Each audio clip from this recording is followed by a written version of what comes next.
Фу. Прибыл я на пруд в Гавриловской, давно здесь не был. Все поменялось, все там заросло, такие дебри стали. Это вот на той стороне после плотины вот здесь такую сделали зону небольшую для отдыха. Тут даже навес сварганили.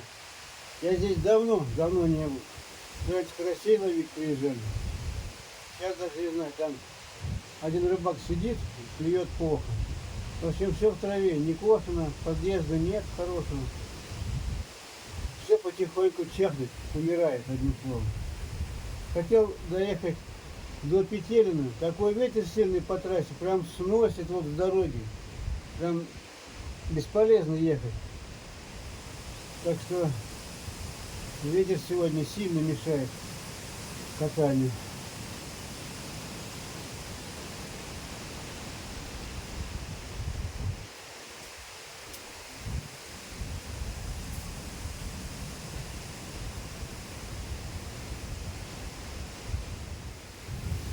Вот здесь такое место сделано под пляж купаться. Но пока никого не вижу.